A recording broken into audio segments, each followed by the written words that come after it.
Today we're going to be on lesson 1, which is day 4, and the letter is lesson B.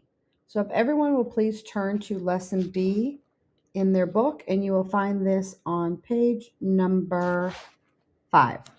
It'll start on 5, it'll carry over to 6. So everybody get to page 5 in your Wordly Wise book. Today is called Just the Right Word. And if you read the directions, it says that we will replace each phrase in the bold with a single word or word form from the word list. So if you open your book up full, you'll see the word list on page 4, and you'll see lesson B on page 5. So you're going to have to refer to that word list on page 4. I'm going to walk you through 1 through 5, and then you're going to work on 6 through 10, either on your own or with a partner. Number 1, we're going to read the word. The swelling in Denise's ankle was so painful that she could hardly stand it. Our job is to replace the bold phrase with a vocabulary word that means that phrase. So what word on the page 4 means so painful that she could hardly stand it? Well, I know and I remember that when we were talking about the definitions, I remember them talking about an ointment that was helping the burn, but it was painful and it was excruciating. So everyone, I'd like you to write the word excruciating beside number 1 or underneath number 1. Excruciating. I've just placed it on the screen. Write it on your workbook.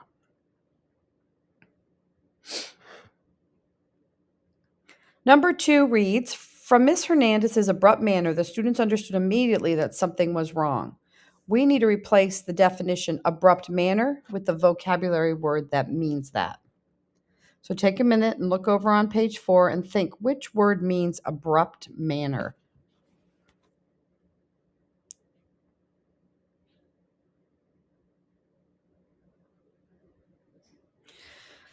I remember them talking about a lawyer and intimidating his witnesses with his abrupt manner, and I remember it had something to do with the word brusque. But in this case, if it is a manner, it is a noun, it is a thing. So I can't just say brusque.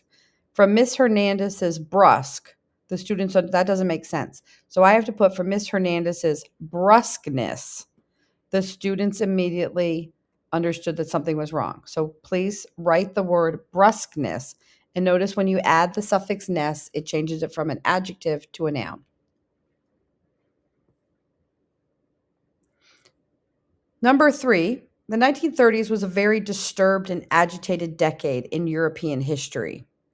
I need to think about which word means very disturbed and agitated from what we discussed the last 2 days. Look at your word list on lesson 4 and consider what word you would choose. If you don't remember what the words mean, you may have to flip back to page 1 and 2 and 3 and look at the words with their definition. I remember that very disturbed or agitated had to do with being turbulent. So I'm going to think that the 1930s was a turbulent decade in European history, and I'm going to write the word turbulent underneath sentence 3, as you can see on the screen.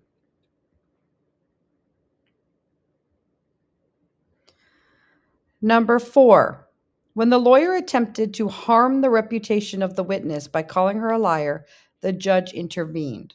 I need to replace the definition harm the reputation of with the word that means that. I'm going to consider my word list on page 4.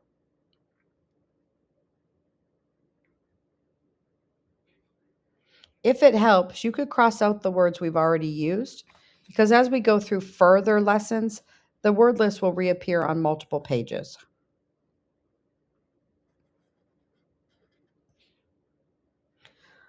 Well, I think when you're tearing up somebody's reputation, I think that has to demean them. For some reason, I remember demean. So I'm going to write the word demean and see if it fits. When the lawyers attempted to demean the witness by calling her a liar, the judge intervened. And I think that is the correct answer. Look on the screen so you spell the word demean correctly.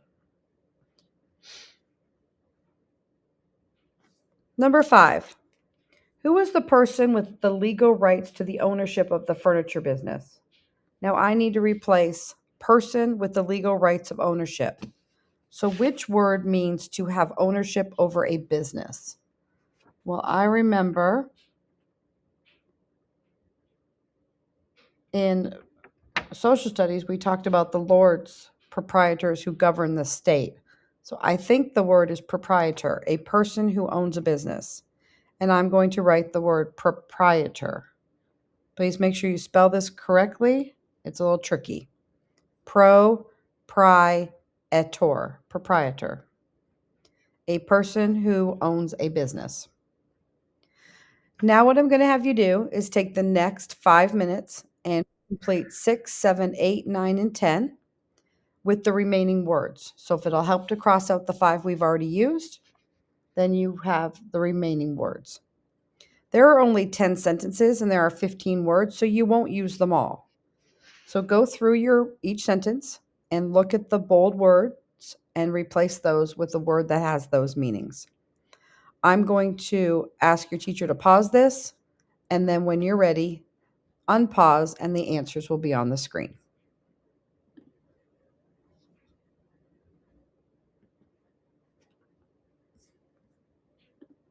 As you can see, you should have picked rebuffed for number 6, avid for number 7, resilient for number 8, inauguration for number 9, and concise for number 10. Give yourself a pat on the back if you got those all correct. Thank you for your time.